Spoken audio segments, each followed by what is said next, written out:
તમારું physical health એટલે કે શારીરિક સ્વાસ્થ્ય જેટલું મહત્વનું છે એટલું જ મહત્વનું છે તમારું માનસિક હેલ્થ એટલે કે માનસિક સ્વાસ્થ્ય.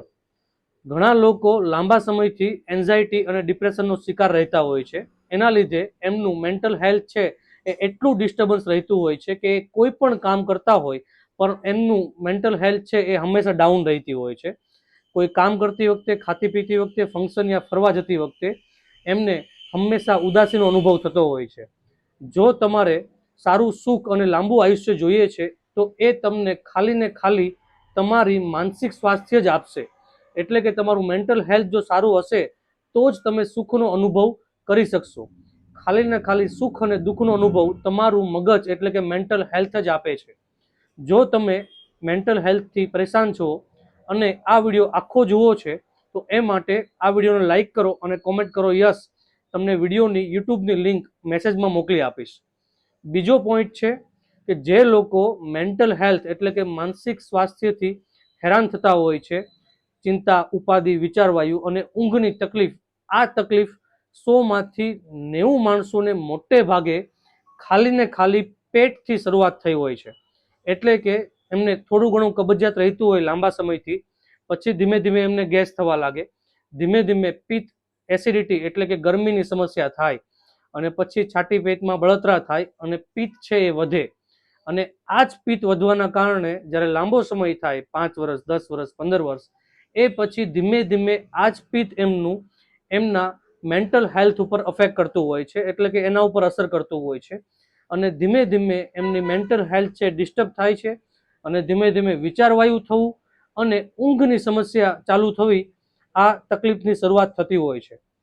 ત્રીજો ટોપિક છે કે તમારી પાચન શક્તિ અને તમારું માનસિક સ્વાસ્થ્ય, આ બંને વસ્તુ એકબીજા સાથે જોડાયેલું છે.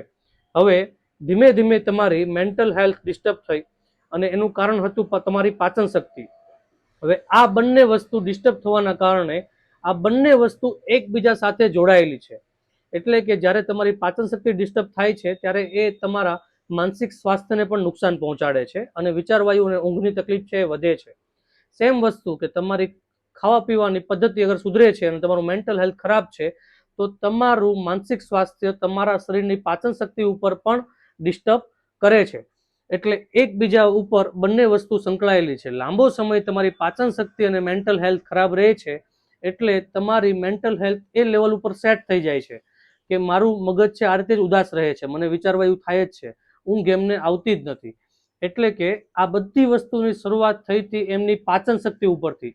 જો એમણે શરૂઆતમાં જ એમની પાચન શક્તિ સુધારી હોત, યા ખાવા પીવામાં ધ્યાન રાખ્યું હોત, યા એમની મેઇન જે કારણો છે એમની પાચન શક્તિ ખરાબ થવાના, એ હતું મેઇન એમનું ફર્સ્ટ હતું યંગ એજ. મોટા ભાગના યંગ લોકોમાં ખરાબ લાઈફસ્ટાઈલ, ખરાબ ખાણીપીણી, જંક ફૂડ, યા ઊંઘની ખરાબ પેટર્ન, રાત્રે 2 વાગે 3 વાગે ઊંઘ લેવી, યા રાત્રે સૂતી વખતે જંક ફૂડ લેવું, યા વધારે પડતો સુગરનો ઇન્ટેક, વધારે પડતા કોલ્ડ ડ્રિંક્સ, યા વધારે પડતી જૂનું પ્રોસેસ ફૂડ, પેકેટ ફૂડ્સ યા કોલ્ડ ડ્રિંક્સ વગેરે. તો આ બધી વસ્તુના કારણે ધીમે ધીમે એમની પાચન સમસ્યા થઈ અને ધીમે ધીમે એ મેન્ટલ હેલ્થ ઉપર આગળ વધી. એટલે કે આ બધી વસ્તુનું કારણ છે તમારી ખોરાક અને જીવનશૈલી. આ પછીનો પોઈન્ટ છે હેલ્થ એન્ઝાયટી. એટલે કે તમે તમારા સ્વાસ્થ્યનું ધ્યાન રાખો છો એ ઘણું જ સારી વાત છે, પરંતુ તમને તમારા સ્વાસ્થ્યની ચિંતા થવા લાગે કે મને આમ કેમ થાય છે, મને આમ થવા લાગશે, આ સૌથી ખરાબ વાત છે. લોકોને એની પાચન શક્તિના કારણે માનસિક સ્વાસ્થ્ય ખરાબ થયું, એના કારણે વિચારવાયુ અને ઊંઘની તકલીફ થઈ, અને આ પછી ધીમે ધીમે એમને આના કારણે ડરની ઉત્પત્તિ થઈ. એમને ડર લાગવા લાગે છે, બીક લાગે છે, ગભરામણ થાય છે, મૂંઝારો થાય છે. જો આ વિડીયો તમારે આખો જોવો હોય અને આનું સોલ્યુશન જોઈતું હોય તો આ વિડીયોને લાઈક કરો અને કોમેન્ટ કરો યસ. તમને આ વિડીયોની લિંક યુટ્યુબની મેસેજમાં મોકલી આપીશ. ઘણા લોકોને હેલ્થ એન્ઝાયટી એટલે કે સ્વાસ્થ્યની ચિંતા થવા લાગે છે, કે ડર લાગે છે કે મને આમ થાય છે, મને આમ થવા લાગશે તો, મને આમ થશે તો. ઘણીવાર એ લોકોને ડર લાગે છે કે નોર્મલ કમ્પ્લેન છે કે એમને ગેસ વધ્યો તો એમ થાય છે કે જો મને છાતી ભારે લાગે છે, જો હમણાં મને હાર્ટ એટેક આવી જશે તો. યા ઘણા લોકોની સ્વાસ્થ્યની એ વાત સાંભળે છે કે કોઈ માણસને કેન્સર આવ્યું તો એમને થાય છે કે મને પણ આવું થશે તો, મને પણ આવું થઈ રહ્યું છે. કોઈ માણસને હાર્ટ એટેક આવ્યો, યા કોઈ માણસને કોઈ ગંભીર બીમારી થઈ તો એમને એવો અનુભવ થાય છે કે મને પણ આવું થશે તો, અને આના કારણે એ વારંવાર ડૉક્ટર પાસે જાય છે કે મને કોઈ તકલીફ થાય છે, જુઓ ને, ચેકઅપ કરો ને, અને વારંવાર રિપોર્ટ્સ કરાવે છે અને રિપોર્ટ્સ નોર્મલ આવે છે અને એમના ડૉક્ટર એમને કહે છે કે ભાઈ તમને કોઈ મોટી બીમારી નથી. અને આ વસ્તુ છે હેલ્થ એન્ઝાયટી. એમને જે ડર લાગે છે એ ડર ધીમે ધીમે એમના મગજમાં એ સમયે લાંબો સમય રહેવાના કારણે પેસી જાય છે. યા તો આ સમયમાં એમને કોઈ હેલ્થ ક્રાઇસિસ આવે, યા એમને કોઈ ઓપરેશન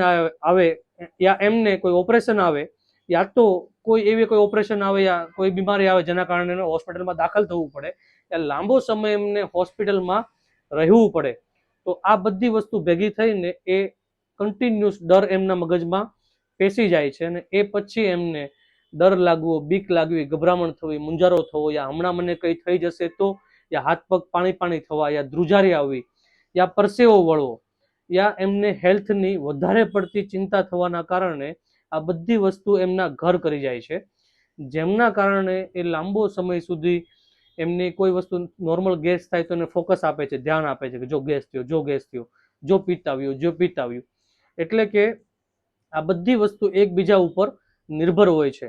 નાના નાના જીવનશૈલીમાં ફેરફાર, આહાર વિહારમાં ફેરફાર, પ્રાણાયામ, આયુર્વેદિક દવા અને સૌથી મેઇન ગાયના ઘીનો પ્રયોગ, આ સિવાય નાના મોટા ફેરફારોથી તમને 100% આમાંથી તમે બહાર નીકળી શકો છો.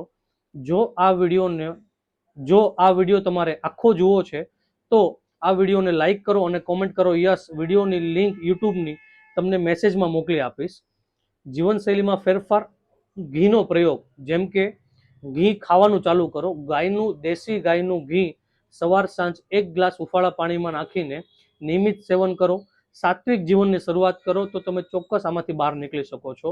જો તમે પણ લાંબા સમયથી કબજિયાત એટલે કે પેટ સાફ ન થવું, વારંવાર પેટ સાફ કરવા માટે જવું, બળ કરવું, સમય લાગવો, શરૂઆતનો ભાગ યા બધું મળ કઠણ આવવું યા મળ છૂટું છૂટું આવવું, અને એ પછી ધીમે ધીમે ગેસ થવો, એના કારણે હાથ પગમાં દુખાવા થવા, અને ધીમે ધીમે પિત્તની તકલીફની શરૂઆત થવી એટલે કે ખાધેલું ગળે આવવું, ખાટા તીખા ઓડકાર આવવા, યા ધીમે ધીમે એના પછી વિચારવાયું, ઊંઘની તકલીફ, યા તમને લાંબા સમયથી ડર, ગભરામણ થાય છે, મૂંઝારો થાય છે, યા તમારું મન છે શાંત થતું નથી. મનની વ્યાખ્યા છે મનસાહી ચંચલ, એટલે કે હું બહુ ચંચળ છું. જો તમે ઘણા ચંચળ છો તો એની મેઇન વસ્તુ છે કે તમારા મગજને શાંત કરવું. એટલે કે તમારું મગજ જે તમારા વિચારો દોડ્યા કરે છે એમાંથી શાંત થશે તો તમે ચોક્કસથી આમાં બહાર નીકળી શકશો. આયુર્વેદિક દવાઓમાં સૌથી મેઇન છે નસ્ય. એક શ્લોક છે નાસાહી શિરસા દ્વારમ, એટલે કે મગજ સુધી પહોંચવાનો દ્વાર છે નાક, એટલે કે એની સારવાર છે નસ્ય. ગાયના ઘીના પ્રવાહી ફોર્મ હોય, 2 ટીપા સવારે અને સાંજે આ રીતના માથું કરીને નાકમાં પ્રવાહી ફોર્મમાં નાખો અને એ મોઢામાં આવશે. તમે પી જાઓ તો પણ કોઈ વાંધો નથી અને થૂકી જાઓ તો પણ કોઈ વાંધો નથી. એક સિંગલ સારવાર નસ્ય તમને સ્ટ્રેસ, એન્ઝાયટી, વિચારવાયુ, બુદ્ધિ ક્ષમતા યા ફોકસનો અભાવ, આ બધી વસ્તુમાં તમને સરસ એવો ફાયદો કરશે. આ વિડીયોની આખી લિંક જોઈતી હોય તો આ વિડીયોમાં કોમેન્ટ કરો યસ, તમને મેસેજમાં મોકલી આપીશ. લોકોને લાંબા સમયથી સ્ટ્રેસ અને એન્ઝાયટીની સમસ્યા હોય એ બધા જ પેશન્ટને અમે એવું કહેતા હોઈએ છીએ કે તમે મંદિરે જાઓ યા તમારા ધર્મ અનુસાર તમે એ ક્રિયા કરો.